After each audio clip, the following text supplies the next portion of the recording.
Magandang araw sa inyong lahat. Welcome to my YouTube channel, Bisdak Reaction TV. Ito na ang hinihintay natin, Madam Virtudes, may bagong basa sa baraha tungkol kay VP Sara. Nakakilabot ng hula ni Madam. May masamang pangitan tungkol kay VP Sara. Ba't nagkaganito ang lumabas sa baraha ni Madam? Ngayon hindi na natin patagalin pa, ito na ang bagong hula ni Madam Virtudes kay Vice President Sara Duterte. And this is your third President, VP Sara Duterte. Why President ang tinatawag ko? Because she is totally President. Alright. In 2028. For right now, tingnan natin ang nangingibabaw na enerhiya kay President VP Sara Duterte.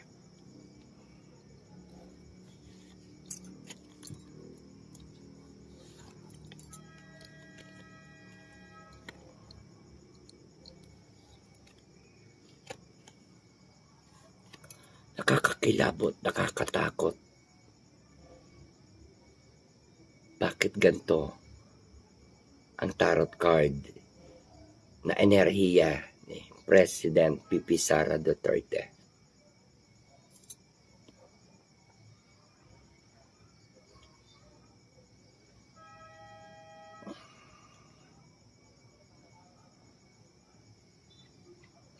Una, number up to nakaluhod, ibig sabihin, nahihirapan, nagko-concentrate. Kailangan ni President VP Sara Duterte ng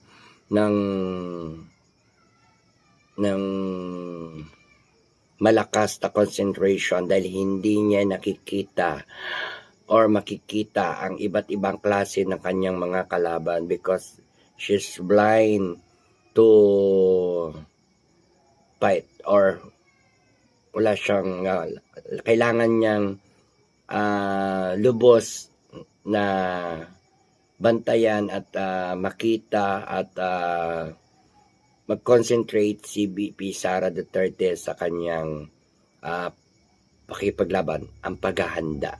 Kailangan niyang maghanda dahil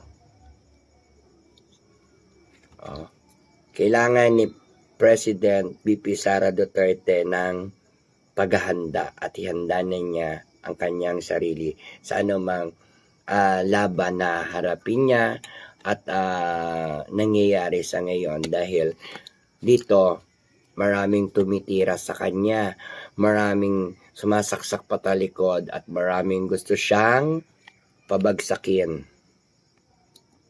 Ayan. No? So ayan, kung makikita nyo, ang dami niyang saksak sa likod o sinasaksak siya sa likod na gusto siyang pabagsakin. And then, judgment, no? So, maraming nagja-judge sa kanya ngayon at maaaring pipilitin pa rin yung kanyang hindi pagtakbo at pinipigilan si VP Sara ng kanyang mga kalaban. Grabe. Oh. No?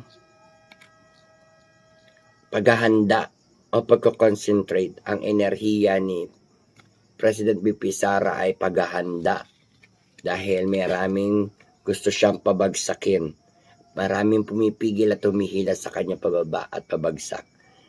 At then judgment, maraming talagang justice system, mga judgmental ang kalaban niya ni President VP Sara Duterte. Kaya dadaan talaga yan sa mga judgmental, no? At saka ang daming yung mga judgmental na yan, walang kadala-dala at saka pilit pa rin nilang gustong pabagsakin si President VP Sara Duterte na alam naman na ng mga taong bayan hindi kayang talunin. Kaya sa makatuwid dahil hindi kayang talunin si President VP Sara Duterte ay maraming magaganap na magulo. sinasabi kasi dito yung enerhiya. Kasi dito, ang nangingibabaw ditong enerhiya ay ang pagko-concentration at pakikipaglaban at pakikipagbaka ni President PP Sara Duterte dahil nalalapit na at kailangan ng mag-ingat at paghanda ni BP Sara Duterte dahil mapanganib ang kanilang salpukan ng mga grupo ng PBBM at Duterte. Kaya ingat dahil may mga gusto talagang patalsikin o impeach si BP Sara Duterte. Bababagsakin nila, pwersahan. Kaya nawa, mga taong bayan, makinig kayo. Huwag kayong pumayag at huwag kayong magpadaig. Huwag kayong magpatakot at huwag kayong mahinaan ng loob dahil kakampi natin si God. So tingnan natin ng pitong card ni President karaan kasalukuyan at hinaharap. Alright? Tingnan natin mga nangyayari o mangyayari.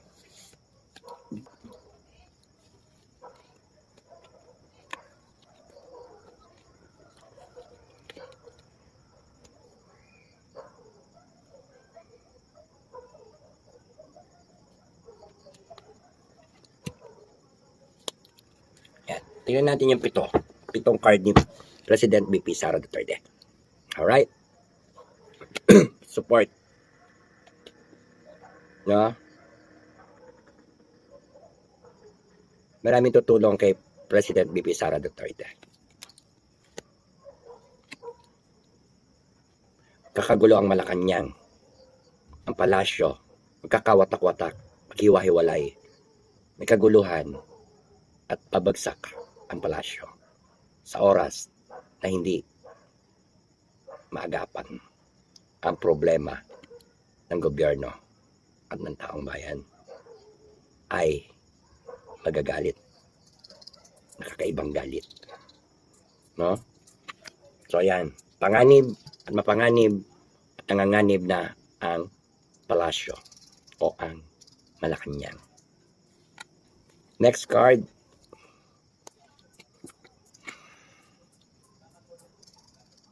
Hirap, tiyaga, tiis, sakripisyo ang ginagawa ni President BP Sara Duterte sa lahat ng mga tao na kanyang tinutulungan at kababayan at taong bayan. Siya ay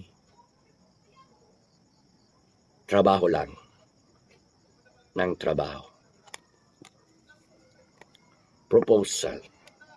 Magkakaroon ng good partner or teamwork ang Dutertes, no? Kaya maraming magpo-propose at gustong makipag-collab kay President PP Sara Duterte. And next, panganib kay President BP Sara Duterte, dalangin natin dahil ito ay hindi maganda. Dahil dito sinasabi ay 50-50. No? May matinding panalangin at lihim na kailangan mapatagumpayan ni President BP Sara Duterte dahil siya ay maaaring makulong, ikulong, or 50-50. Yan. Nawa wag mangyari to kay President BP Sara Duterte na makulong siya sa isang kwarto o kulungan. Kasi sinasabi dito ang pwedeng mangyari. No, pwersahan kasi siya o pwersahin na. Maaari siya ay pwersahan yung kanilang labanan. Nakatakot pero hindi ko alam kung paano ko sasabihin sa inyo pero 50-50 na lang na maaring mangyari yung pipiliting makulong o ipakulong o ikulong si President BP Sara Duterte. Kaya kayo na po ang bahala magtanggol, magdasal at sumuporta tumulong kay President BP Sara Duterte upang mapadali ang kaganapan, kaayusan, kapayapaan na malaman ang katotohanan at makamit ang tagumpay para sa kapayapaan ng bansang Pilipinas at ng taong bayan. I'm sure malaking pera ang or financial ang itinatapat kay President BP Sara Duterte. Napakalaking pera para lang siya ay makulong o mapabagsak.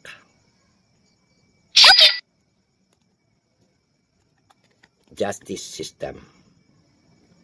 Kailangan at siya pa rin ay maharap sa justice system.